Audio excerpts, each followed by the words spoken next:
There have been 3 nights of protests in Detroit as well as across the nation. And you might have seen the headlines or watched a live stream or like 4 of what's happening. But you can't truly understand a story without context, so we're going to talk to historian and Detroit resident Ken Coleman to take a step on that journey. After all, the Detroit region has a long and tangled history with race, conflict, and injustice. With the nationalization of news, it's easy for some to forget that the city of Detroit is different from many of the other protest spots across the country, as it's a supermajority black city. And that matters, especially now. I'm Jer Stays, and this is your Daily Detroit for Monday, June 1st, 2020. Let's get started. Welcome back to Daily Detroit, sir. I appreciate the opportunity. Thanks for having me.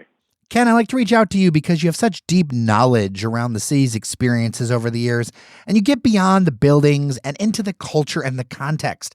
So where I kind of wanted to start the conversation was the Belle Riot of 1943, since I think there are some echoes today from misinformation to police brutality. It is certain that police brutality has been a continual challenge in this country, and namely, and let's just be candid, whites brutalizing blacks. That's not a new concept in America.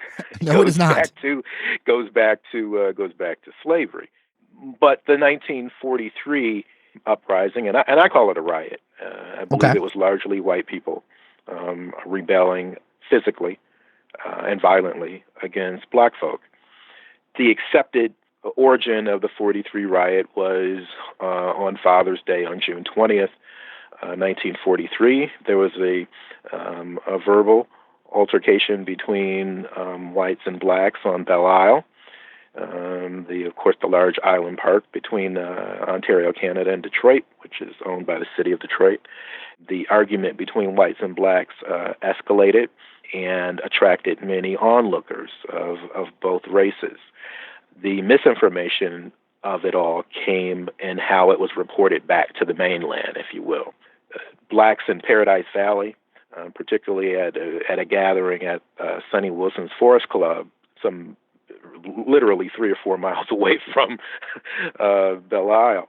The news had broke that whites had thrown a black baby over the Belle Isle Bridge into the Detroit River. The news in certain white communities varied, but one of the prevailing myths about what had happened on Belle Isle was that, of course, a black man had raped a white woman. And that type of mythology over time in Detroit and in America has sought to enrage whites, particularly white men, to be sure.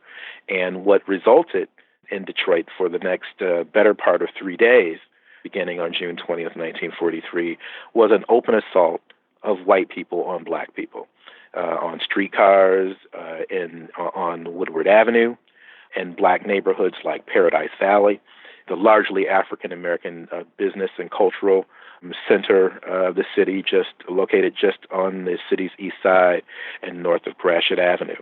Well, and that story has echoes of what happened with that Cooper situation in Central Park. Yeah, well, I mean, this is a pattern that we've seen continually in this country, and it usually results from fear that white people have toward black people, right?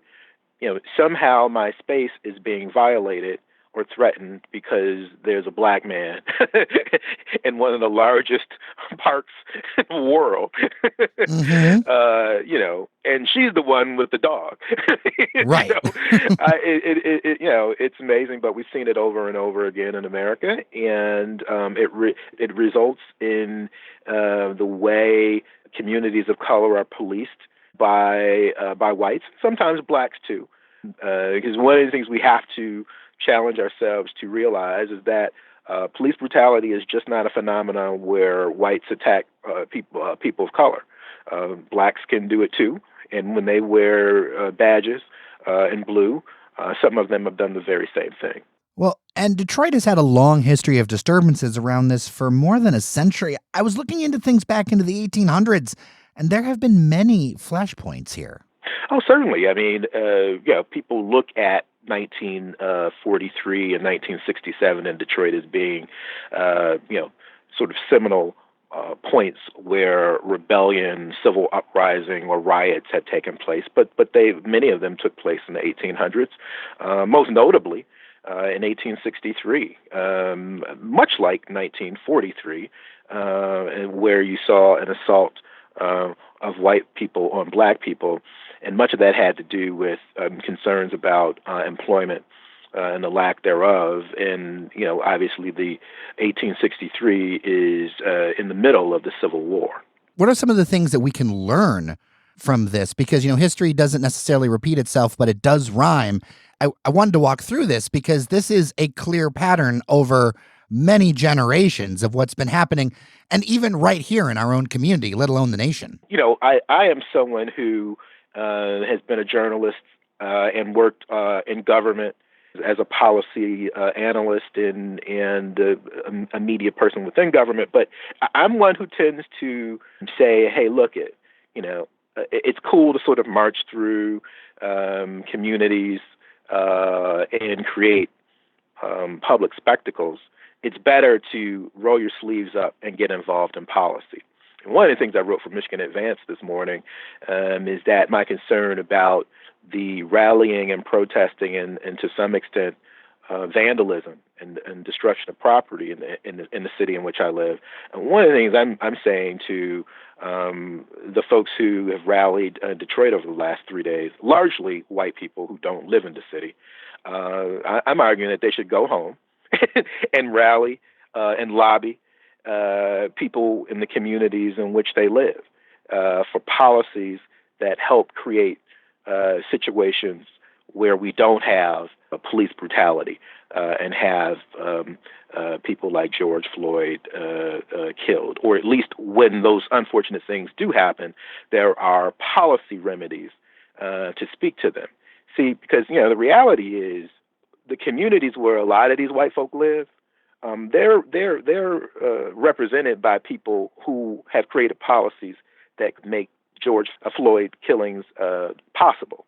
And so rather than spray paint and destroy property in supermajority African-American cities like Detroit, why don't you go to Allen Park and go to Shelby Township and go to places where there are men and women who look like you who have created policies that make life hell for people like George Floyd. Well, and I think about if you're going to make protests to make change, it feels like something where if you protest in a community which you live in, where you have to face your cousins, your relatives, your people that you went to high school with, it's a different thing than coming to a community where maybe you came to Slows a couple of times and left, or went to a ball game and left. And one of the things I think about that I thought was really interesting, and you tweeted this, was that a lot of the folks didn't look familiar to you, because I think there's been this kind of narrative that the idea that outsiders are coming in is false. But I feel like that's actually, like, when I talk to folks on the ground, when I saw your tweet, it's, people who've lived here for a while, we see people on a regular basis. We kind of know faces that we've been around for a while. Yeah, I mean, that's the point that I've tried to make over the last 72 hours, right? Look, I'm 52 years old. I've lived in this town all my life. And one of the things we sort of say as Detroiters is we're really sort of, we're a big city, but we're also really sort of a big town, right? I mean, people in activist circles, you tend to know those faces. You tend to know those people. You've worked with them on issues, or, you maybe even if you've been in an adversarial situation, you know who they are. I'm certainly not suggesting that a lot of those people haven't been in downtown Detroit over the last 72 hours, but the lion's share of people, and it's just not me. I've talked to many people over the last 72 hours. Lots of folk don't live in this town, and as Mayor Duggan reported late over the weekend, there are people coming from as far as Nashville, Tennessee, and Ohio who've been arrested. I think it's important for that Nashville, Tennessee resident. You need to lobby your two United States senators who vote on policies that are against in the best interest of people like George Floyd, rather than come to Detroit and destroy both public and private property. So one of the threads that I saw is the idea that there was also a number of protesters who just didn't listen to local leadership. And I'm editorializing a little bit, but my experience as a white guy living in the city is that this is a black city, and that Black Lives Matter is also respecting black leadership in a black space. I think that's true. I mean, look, there are people who live in my community who look like me, who've been critical at times of traditional civil rights leadership. Okay, fine. I mean, I get that. But, I can't go to, I don't know, Sterling Heights or Shelby Township. Hey, I'm gonna rally in that city's town square without talking to people on the ground who live there who feel like I do. I mean, I just don't think it's appropriate, and I also don't think it's an effective way to make change. It is. It really is sort of contradictory to that. And what I see, quite frankly, is there's an element of white privilege and paternalism that's being carried out, at least in Detroit. Now, I can't speak for the dozens of other communities in America that are experiencing the same type of protest and violence. I can't speak to those places. I don't know them. But there's something about white folk from the outside trying to tell black folk, or at least a city with a supermajority of African Americans, trying to tell them how they should feel or what they should do. I mean, even if you take the position that that's not the intent, it really is sort of the result, right? It's at least how this black person feels who's lived here for 52 years. Go to your community and rally there. And if by extension you want to destroy property, not something I'm supportive of, but if you want to do that, go for it. But we'll call you when we need backup in Detroit. You should rally in your community. Ken Coleman, thank you so much for your time today. I really appreciate you and your insights. I hope that I was helpful. Thank you for having me. You can find Ken Coleman at MichiganAdvance.com and on Twitter at HistoryLivesDET.